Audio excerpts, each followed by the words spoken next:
Welcome to Allied Encounters at Issuing Engineering College. Today we are here with yet another episode with our beloved Mr. Rajendran Dandapani, who is as Business Solution Evangelist at Zoho Corporation and President of Zoho Schools of Learning. From being a founding member of Zoho and shaping creative concepts into groundbreaking software solutions, his journey reflects innovation with purpose. As the driving force behind Zoho Schools of Learning, he continues to redefine education, making it more practical, inclusive, and future-ready. We are truly honored to have you here with us Thank today, you. sir. Welcome to Allied Encounters. Thanks. With a diverse expertise and amazing journey, we would like to know more about your insights and perspectives. So let me start with a couple of questions. So there's something truly captivating about your journey. So could you give us a little bit more about your journey, how you transitioned from your student life to the person who you are today, how your decisions and moments changed the path to today? Hey, two things. First, I'm not done yet. There's a lot that I want to do, I have to do, and I hope I get to do.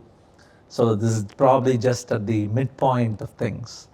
But yes, I will count that I am lucky because I look forward to Monday mornings more than to Friday evenings. It's all about getting back to work and working with my students, working on the products that we are building, and interacting with the people I have come to love. In fact, if you look at the pie chart of time that we spend with people, the amount of time we spend with family is actually lesser than the amount of time we spend with our colleagues. That's true. And we don't get to choose our family, we get to choose our colleagues, the work we do, who we do it with. And looking back, I have to say, I've been lucky. Things have fallen in place, and I have been conscious enough and probably agile enough to look for the opportunity and dive headlong into it. Humility, contentment, these are two values that Zoho holds dear, and all the way from our founder to the newest employee who joins us. To be humble and to be content with what you have, the need versus the greed problem. I think these are the foundational pillars on top of which we have built what we have built. Yeah. It's a fascinating answer, sir. You don't work a day in your life when you love what you do. That's true. Yes. And I think you're the example for it. Thank you so much. So it says that you're a business solution evangelist. So that could be a foreign term to a lot of us. So could you give us like a glimpse of your every day-to-day life on what do you actually do? Okay. So marketer is a person who has a set of products or services in their hands and keeps looking for problems in the world, meets a person with a problem, real or imagined, and says, here is something that I have that will perfectly solve the problem that you have. Give me money. No, first give me your attention. Then probably give me money. Then probably keep giving me money. This is the marketer. The way I have constructed that word evangelist, the way we have given meaning to it, is it is not about the product, but it is about the domain the product is coming from. Okay. So I won't want to sell you a CRM from Zoho, but I want to evangelize to you, I want to enlighten you about what a CRM could do for a person like you or for a company like yours.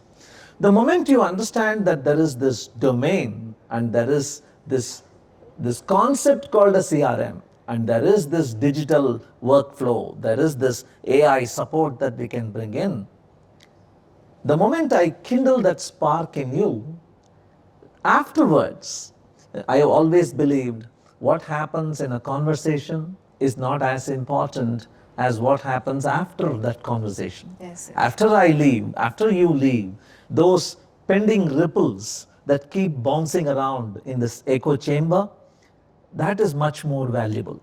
So my aim as a business solutions evangelist, that alien term you talked about, is to meet as many people as I can and open windows and doors to new ways of doing business and stop there.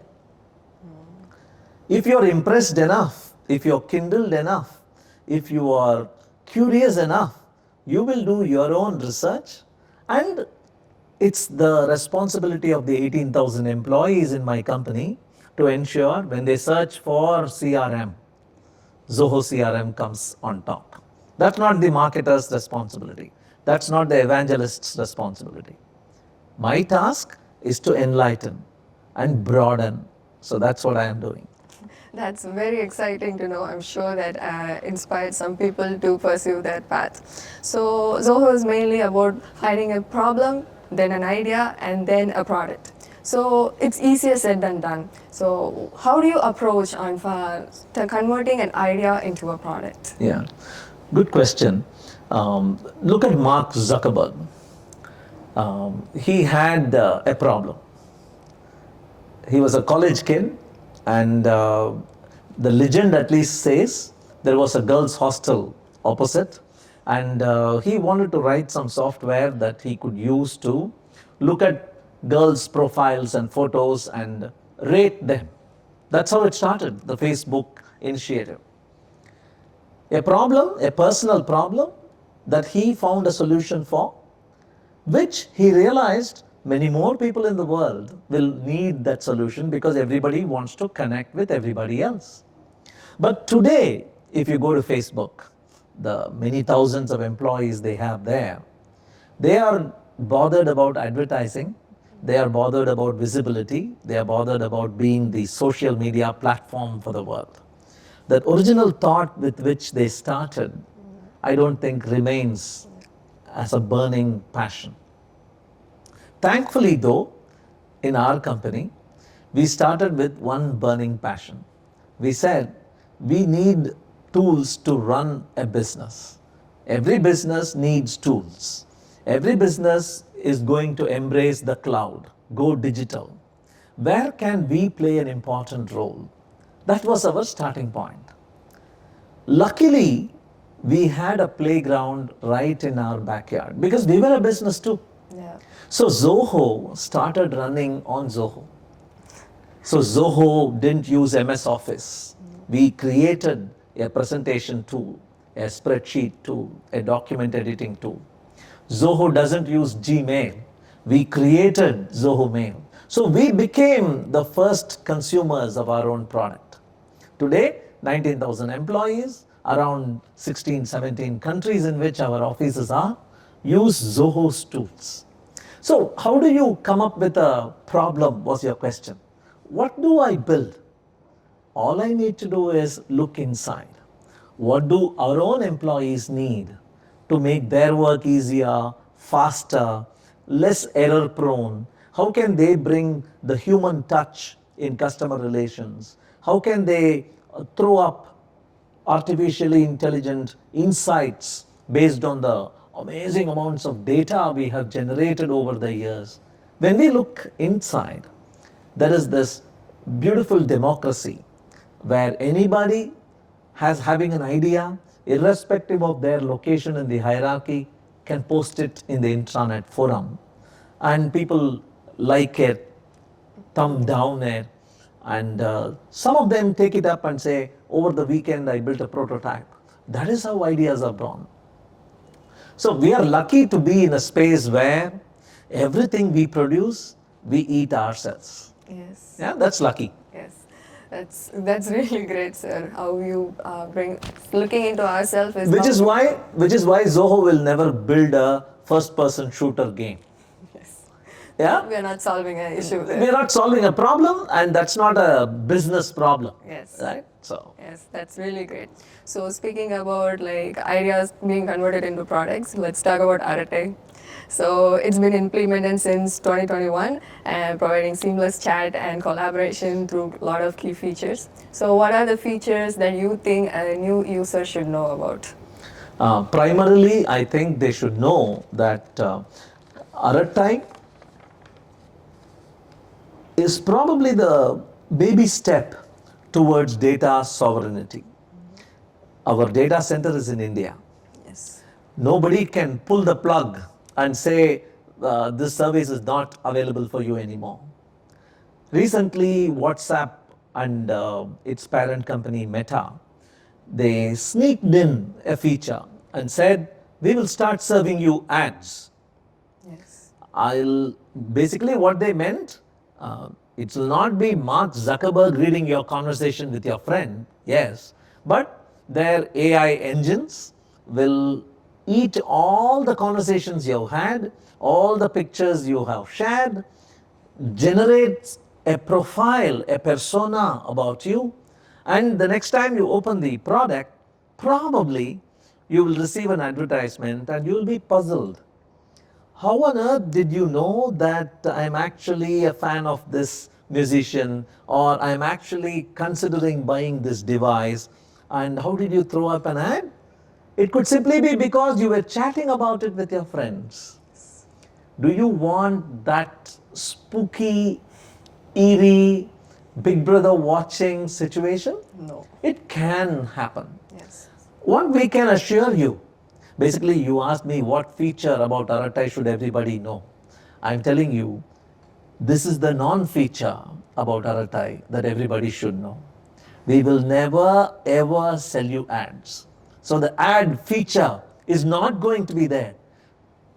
I think it was Steve Jobs who said, I'm not just proud of the products I have built, I'm also proud of all the products that I said no to, that I didn't build. So here is a feature we won't build. Because philosophically, fundamentally, we do not subscribe to the idea of converting the user into a product. When you don't pay for a service, they say you are paying by your attention and you're paying by your usage data. We don't track that. Yes. And that's one thing I want all users, all Arata users to know. That's incredible because cybersecurity is very important nowadays with the emerging AI technologies, cloud computing, and stuff. Speaking of these emerging technologies, we are looking forward like 10 years. What's your thoughts on these technologies shaping human career opportunities, education, and all personal growth? Yes, this question keeps coming around in every podcast and every newspaper article or blog. And there are a lot of very beautiful answers floating around. None of them that may be right, because anybody who claims to know what's going to happen 5 years from now, 10 years from now, is lying. They don't know enough. Nobody knows enough. But I can surely offer my wish and my sense of where this is taking us. So, one analogy that I have often read about is how once upon a time man, to go from point A to point B, used horseback, depended on horses. Then horses became horse carriages, then carriages became engine powered carriages, which are cars today. Where are the horses? Nobody uses horses to go from point A to point B. But horse riding as a hobby, horseback shows as even an Olympic sport are still thriving. So a time will come where much of what we did because we had to will change into stuff that we want to do and hence can do. Yes. விரும்பாமல் செய்து கொண்டிருக்கும் வேலை இன்று நீங்கள் விருப்பப்பட்டால் செய்யக்கூடிய அழகான கலையாக மாற வாய்ப்பு இருக்கிறது. You understand, Tamil? Yes, I Okay, understand. okay. So I think there is a potential for that. The concept of a 5-day work week, the concept of a place to go to, an office to work, a concept of a school or a college where you go and you're taught by another human being are all primed for change. How is it going to change is left to the co-intelligence, that evolving intelligence between human and AI. But will it change? Of course it will. Because it's only a matter of our mental inertia. There is, the platform is ready for change. But our mental inertia makes us do comfortable, usual, routine things that we are used to doing.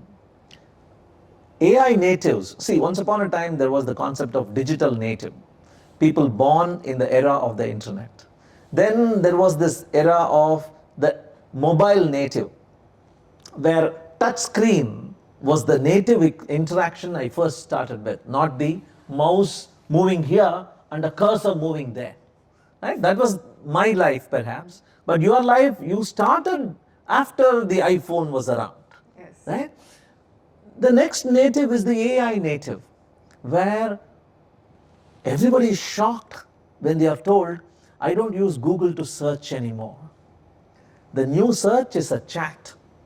Yeah? So it all depends on where these AI natives are going to take us. Yes. Yeah?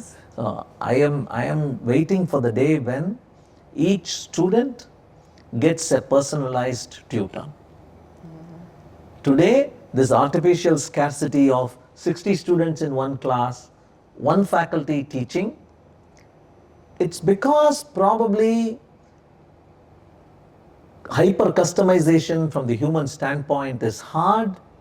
Availability of resources, that many teachers aren't around. But that day is around the corner. I say 2030 is when schools and colleges as we know it today will probably have a very hard time continuing to exist. Yeah. Yeah. We can see that coming with the start of smart boards. That's the first step to these things. So thank you so much for highlighting those things, sir. So enough about the tech formal talks. So let me move on to some light-hearted questions. So sunny or rainy season? Raining. Okay, early bird or night owl? Night owl. Night owl. Okay. Your favorite book? My favorite book, okay, one book you keep going back to, I will say Jonathan Livingston Seagull. It's a short book by Richard Bach.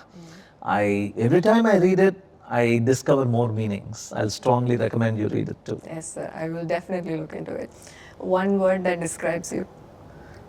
One word that describes me, passionate. I can definitely feel your passion radiating. How do you deal with burnouts, like after a stressful week or so? Yeah, I think we're all mistaken into thinking, because probably we see our phone and we see that it's used and so we charge. And when we are charging it, it's lying in a corner doing nothing. That's not how the human body works, is my opinion. I'm not a doctor, but that's my understanding.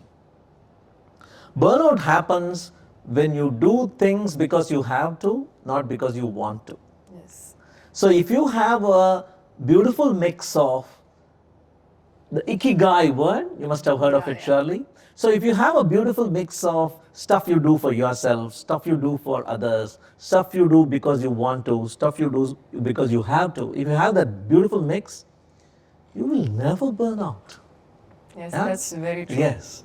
And if by burning out, I am throwing a little light on a lot of people, probably it's worth burning.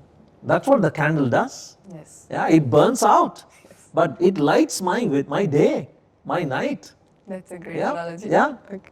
Thank you, sir. So that wraps up today's episode. Thank you Thank so you. much for sparing us your time and giving us your valuable instincts. See you later, maybe in Thank the you. future. Until next time, signing off, Elite Encounters.